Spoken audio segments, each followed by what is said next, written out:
Wes, really good to see you. Today we're talking about a smart alternative to high yield bonds.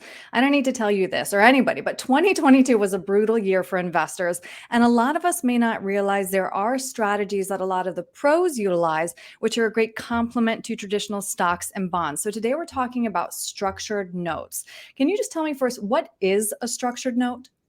Well, there are many different kinds of structured notes, but a structured note is a financial tool that is actually built of a bond plus a derivative or options package that equals a structured note. So just like anything else, Erin, whether it's a structured note or a mutual fund or a bond or a stock, these are just financial tools. So we got to keep in mind that there's not one thing that is necessarily better than the other rather, but it's actually how we implement it in a portfolio construction process. Right. And we're going to walk through that. And like you mentioned, there are three different kinds of structured notes: principal, protected, income, and growth. And today we're going to focus on income notes. We'll break down the other two later.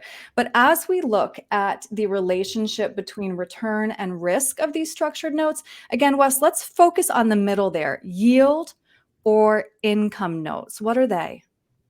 So with an income note, it provides the investor with predetermined terms and something that is going to provide a coupon payment or yield kind of back into the portfolio. So much like we have fixed income in a portfolio, kind of like a high yield bond, perhaps something that's going to pay an attractive yield. We want to use these in replace of that so we can generate income to the portfolio, but have some level of protection along the way.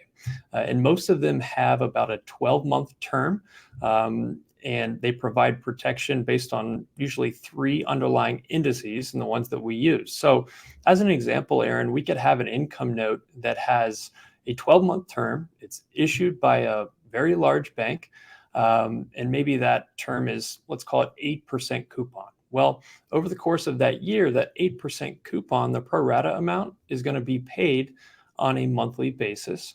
And the performance of that note is going to be based on three underlying indices, such as the S&P, the Russell 2000, and the NASDAQ.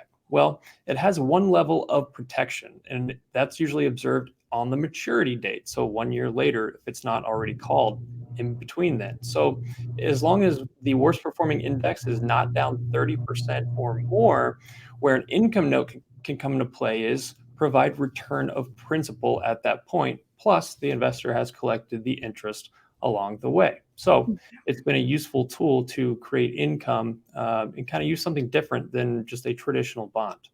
Right. And again, to come back to the headline, we're talking about bond alternatives now. And the reason we're talking about it is as the Fed continues to raise rates, that's of course going to affect the value of bonds. And Wes, you mentioned this offline with me a second ago. A lot of us rely on the traditional 60-40 portfolio, which had the worst period since the 70s. So Wes, what problem are these income notes solving? Who are they for? Well, really, they're a pretty useful tool for those that, as we just saw here, that if you've got a balanced portfolio, you felt like you've done the right thing by having a Mhm. mixture of stocks and bonds, but you're down over 18% last year, and you're kind of scratching your head, why did that happen? Well, it's because that balanced portfolio carries a lot of interest rate risk.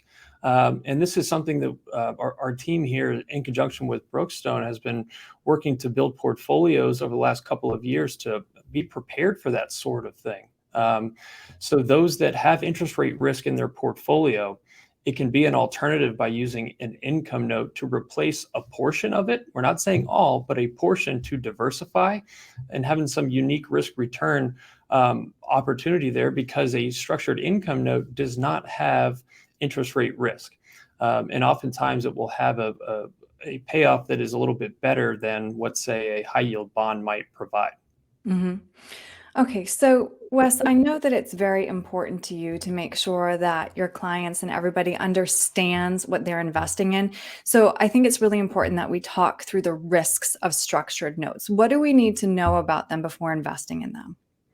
Well, anything that we invest in always has some level of risk, right? And when it Right. comes to these income notes, something that we want to be aware of is your issuer risk. So that note, we want to be sure that is offered by a very strong financial institution.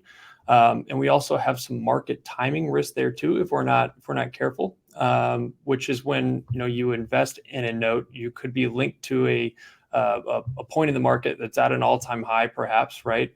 Not at these levels, but you could have a time where you could get a breach of that note. So that trigger value could be reached and your principal would certainly be at risk at that point. So therefore, if we diversify the amount of notes, we have different times in the market, much like we dollar cost average into, say, a 401k.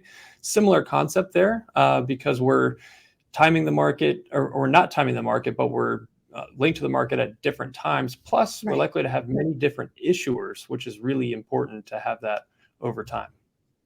All right. Well, Wes, it's really helpful to talk this through because I think that everybody feels a little anxious right now looking at their portfolio. So it's nice to know there are some strategies out there. If somebody would like to talk through structured notes and whether they're right for them and their unique goals, what's the best way to reach you? You can give us a buzz at 919-322-4113, or even just shoot us a quick note to info@patriotwealthnc.com. All right. Wes, thank you very much. Thank you.